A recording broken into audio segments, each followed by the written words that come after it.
فإذا اطمأننتم فأقيموا الصلاة إن الصلاة كانت على المؤمنين كتابا موقوتا.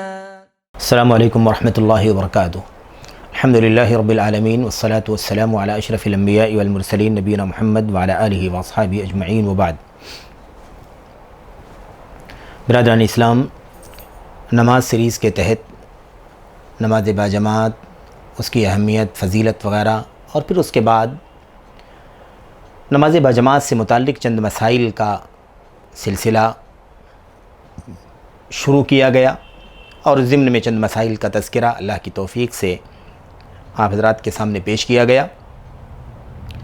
انہی مسائل کے ضمن میں ایک مسئلہ اور ہے جو اس وقت ہمارے سامنے ہے، اور یہ بھی جماعت سے متعلق ان مسائل میں سے ایک مسئلہ ہے جو بکثرت پیش آتا ہے، بحث اور گفتگو کا موضوع بنتا ہے. اس لیے اس سلسلے میں بھی اختصار کے ساتھ کچھ باتیں عرض کر دینا مناسب ہے. مسئلہ یہ ہے کہ اگر کوئی شخص جماعت سے پیچھے رہ جائے، مسبوق ہو جائے، اور کچھ رکعتیں اس کی چھوٹ جائیں، 2 رکعت کی نماز ہو، 1 رکعت چھوٹ جائے، 3 رکعت کی نماز ہو، 1 رکعت یا 2 رکعت چھوٹ جائے، یا ایسے ہی 4 رکعت کی نماز ہے، 1 2 3 رکعت چھوٹ جائے مثال کے طور پر، اور 1 رکعت اسے ملے، 2 رکعت اسے ملے مثال کے طور پر، اور اس کے بعد امام سلام پھیر دے. اب اس کی جو رکعت چھوٹی ہوئی ہے، فوت ہو گئی ہے، مسبوق رہا ہے، وہ اس کی چھوٹی ہوئی جو رکعتیں ہیں، اب وہ امام کے ساتھ سلام نہ پھیر کر اٹھ جائے اور اپنی باقی مادہ رکعتیں پوری کر لے. یہ ایک مسئلہ ہے.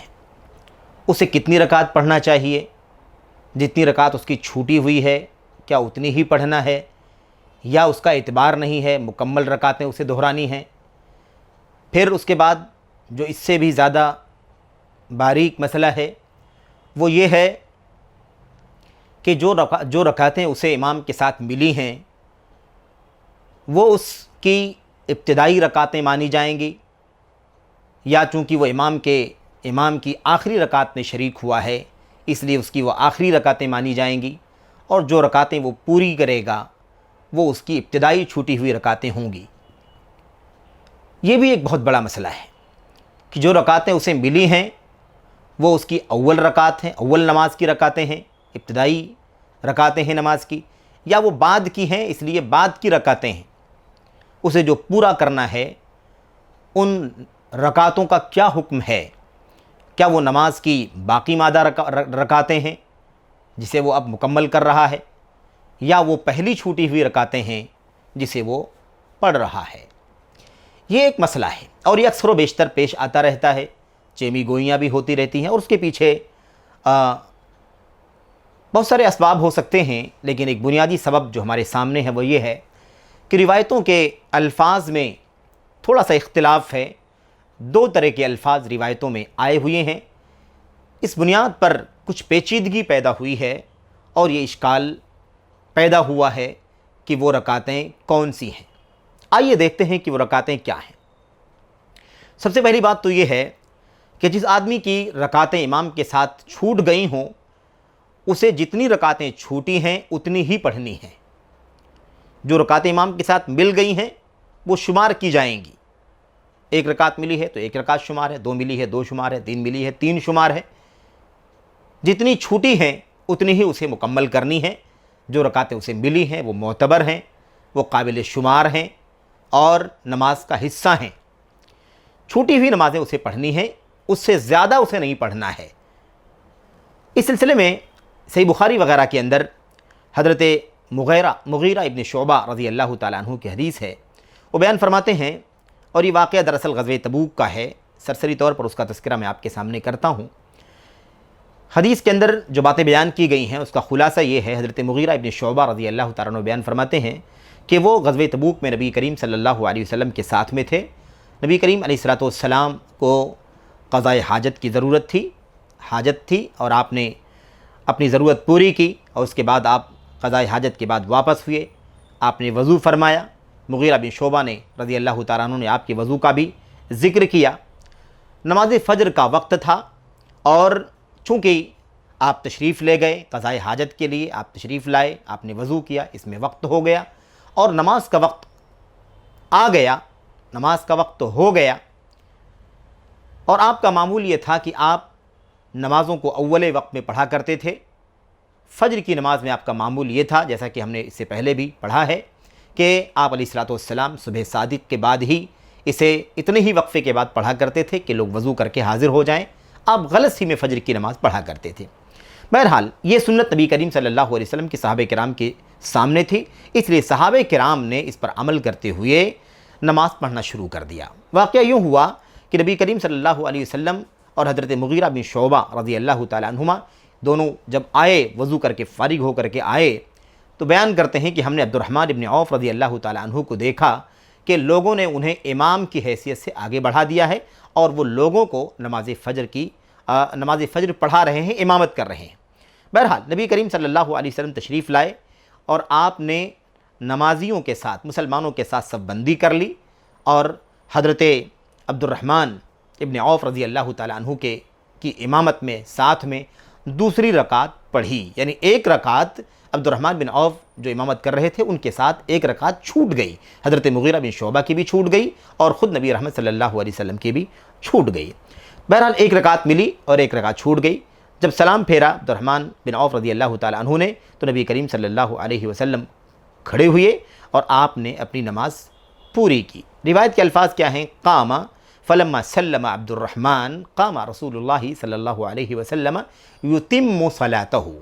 جب سلام پھیر دیا عبد الرحمن بن عوف نے تو نبی کریم صلی اللہ علیہ وسلم اٹھ کر اپنی نماز کو مکمل کرنے لگے، نماز کو مکمل کرنے لگے۔ فافزع ذلك المسلمین، یہ منظر بڑا عجیب و غریب تھا کیونکہ نبی کریم صلی اللہ علیہ وسلم امامت فرماتے تھے، آپ نبی اور رسول تھے اور آپ امامت کرتے تھے، لیکن یہ ایسا واقعہ نادر ہوا اور وہ بھی ایک رکعت چھوٹ گئی۔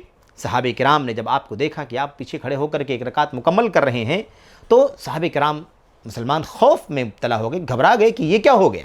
بہرحال اور لوگوں نے سبحان اللہ اس طرح سے کثرت سے تسبیحات پڑھنا شروع کر دیا۔ بہرحال نبی کریم صلی اللہ علیہ وسلم نے نماز مکمل کی اور نماز مکمل کرنے کے بعد یعنی رکعت پوری کرنے کے بعد آپ صحابہ کرام کی طرف متوجہ ہوئے اور آپ نے صحابہ کرام کو مخاطب کر کے فرمایا احسنتم، بہت اچھا کیا تم نے، یا آپ نے فرمایا قد اصبتم، تم نے بہت اچھا کیا اور درست کام کیا، صحیح کام کیا۔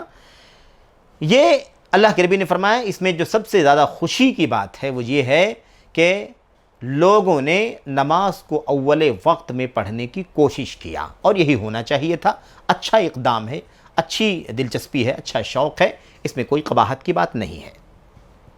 اب اس میں دو باتیں معلوم پڑتی ہیں۔ ایک بات تو یہ معلوم پڑتی ہے کہ نبی کریم صلی اللہ علیہ وسلم کی ایک رکعت عبد الرحمن بن عوف رضی اللہ تعالیٰ عنہ کے ساتھ چھوٹی تھی، آپ نے ایک ہی رکعت مکمل کی۔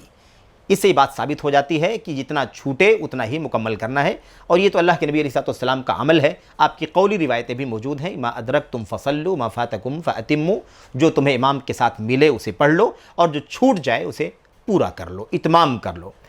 تو یہ ایک مسئلہ تو واضح ہو گیا کہ اتنا ہی پڑھنا ہے، مقتدی کو چھوٹ گئی ہے جس کی نماز جتنا اس کی نماز چھوٹی۔ دوسرا مسئلہ یہ ہے کہ اللہ کے نبی علیہ السلام نے جو نماز مکمل کی ہے، آپ نے ایک رکعت جو پڑھا ہے امام کے سلام پھیرنے کے بعد، وہ ایک رکعت کون سی تھی آپ کی؟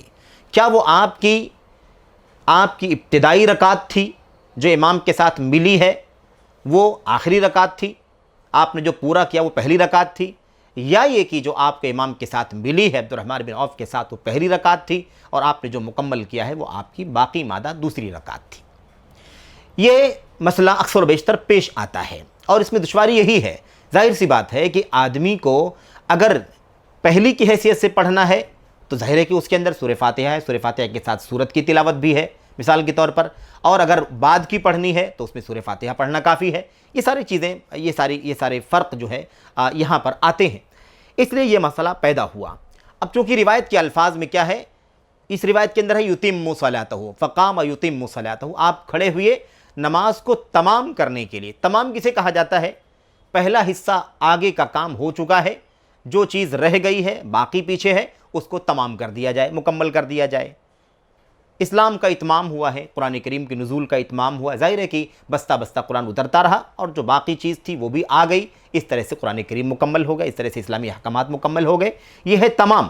لیکن یہاں پر اشکال بعض لوگوں نے یہ پیدا کیا ہے کہ بعض روایتوں میں، یہ روایت صحیح بخاری مسلم وغیرہ کی ہے اور اس کے اندر تمام کا اتمام کا لفظ موجود ہے، بعض روایتوں کے اندر لفظ جو آیا ہوا ہے وہ قضا کا لفظ آیا ہوا ہے۔ روایت میں ہمارے سامنے جو ایک اور روایت ہے جس کا تذکرہ ہم نے ابھی آپ کے سامنے کیا ہے، اس میں یہ ہے، ابو ہریرہ رضی اللہ تعالیٰ عنہ کی حدیث ہے، نبی کریم صلی اللہ علیہ وسلم سے روایت کرتے ہیں کہ آپ نے فرمایا اذا سمعتم الاقامہ فامشوا الی الصلاۃ، جب تم اقامت سنو تو نماز کی طرف چل پڑو، وعلیکم السکینۃ والوقار، لیکن تمہیں دوڑ کر کے بہت زیادہ بے تحاشا بھاگ کر کے نہیں آنا ہے، بلکہ سکون کے ساتھ، اطمینان کے ساتھ، وقار کے ساتھ تمہیں حاضر ہونا ہے، ولا تسرعوا، جلد بازی سے کام نہ لو۔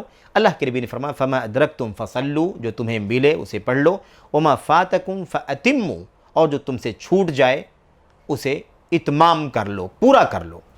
اس روایت کے اندر فاتموا ہے، اسی روایت کے دوسرے، اسی حدیث کے دوسری روایتیں ہیں ان میں اتمام کے بجائے فقضوا کے الفاظ موجود ہیں، وما فاتکم فاتموا کے بجائے فقضوا، جو تم سے چھوٹ جائے اسے قضا کر لو۔ اب قضا کا جو لفظ ہے اس کا معنی کیا ہے، اسی وجہ سے پیچیدگی آئی ہے۔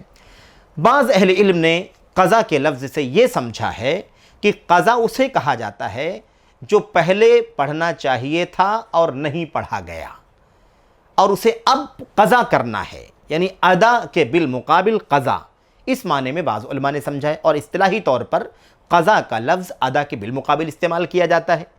اس اعتبار سے بعض اہل علم نے فقضوا کے لفظ سے یہ مسئلہ مستنبط کیا ہے کہ امام کے ساتھ مقتدی کو جو رکعت مل رہی ہے وہ اس کی وہی رکعت ہے جو امام کی رکعت ہے، یعنی بعد کی رکعت ہے، اور جو اس کی امام کے ساتھ نہیں ملی، چھوٹ گئی ہے، وہ اس کی پہلی رکعت چھوٹی ہے، اسے چاہیے کہ اس پہلی رکعت کو بعد میں قضا کر لے۔ یہ دوسرا قول ہے اس مسئلے کا، دوسری رائے ہے۔ اس سلسلے میں یہ جو دو مسئلے بن گئے کہ وہ امام کے ساتھ جو رکعت ملی ہے وہ پہلی ہے یا آخری ہے، جو پورا کرے گا وہ پہلی پورا کرے گا یا دوسری پورا کرے گا، یہ جو مسئلہ پیدا ہوا انہی دونوں الفاظ کی وجہ سے ہوا ہے۔ بہرحال اس اشکال کو، اس دشواری کو ختم کرنے کے لیے بنیادی طور پر یہ سمجھ لینا ضروری ہے کہ سب سے پہلی بات تو یہ ہے کہ اتمام کا لفظ، اتمو کا لفظ بیشتر روایتوں میں ہے، اکثر و بیشتر روایتوں میں اتمام کا لفظ ہے، اور اتمام کے لفظ میں کوئی اشکال نہیں، کوئی دشواری نہیں ہے۔ واضح ہے کہ اتمام کے معنی ہوتے ہیں بعد والی چیزوں کو، بعد والی رکعت کو پورا کر لینا، جو ملا ہے وہ، جو رکعت ملی ہے وہ پہلی ہے، اور جو باقی ہے وہ پورا کر لینا ہے، یہاں کوئی اشکال نہیں ہے۔ تو اکثر و بیشتر روایتوں میں الفاظ قضا کے نہیں ہیں بلکہ اتمام کے الفاظ موجود ہیں، اس لیے یہ زیادہ معتبر ہے۔ دوسری بات یہ ہے کہ قضا کا جو معنی بعض اہل علم نے سمجھا ہے کہ اس سے مراد ادا کی بالمقابل قضا ہے، دراصل اس چیز کو اہل علم نے، محققین نے مرجوح قرار دیا ہے۔ علامہ ابن تیمیہ رحمۃ اللہ علیہ نے اور دیگر علماء نے، شیخ بن باز رحمۃ اللہ علیہ نے اور دیگر اہل علم نے بہرحال اس چیز کو، اس معنی کو مرجوح قرار دیا ہے، راجح اس بات کو قرار دیا ہے کہ قضا کا معنی یہاں پر ادا کے بالمقابل نہیں ہے، بلکہ قضا کے معنی کام کرنے کے ہوتے ہیں، عمل انجام دینے کے ہوتے ہیں۔ تو یہ اسی عمومی لفظی معنی کے اندر ہے، اور اس کا مطلب یہ نکلتا ہے کہ جو معنی اتمام کا ہے وہی معنی قضا کا ہے، جو معنی فاتموا کا ہے وہی معنی فقضوا کا ہے۔ ان دونوں لفظوں میں کوئی فرق نہیں ہے، کوئی مغایرت نہیں ہے کہ یہ الگ معنی دیتا ہے، یہ الگ معنی دیتا ہے، دونوں معنی ایک ہی ہیں۔ تو اصل میں قضا کا لفظ جو ہے، قضا کا جو لفظ ہے اس کے لفظی معنی یہی ہوتے ہیں کہ کسی کام کو کرنا، کسی چیز کو ادا کر دینا، کسی چیز کو انجام دینا، وہی معنی ہے۔ تو اب معنی کیا نکلے گا؟ جو تمہیں ملے وہ پڑھ لو، اور جو تمہاری چھوٹ جائے اسے بھی ادا کر لو، جو چھوٹ گئی ہے اسے بھی کر لو، اسے بھی انجام دے لو۔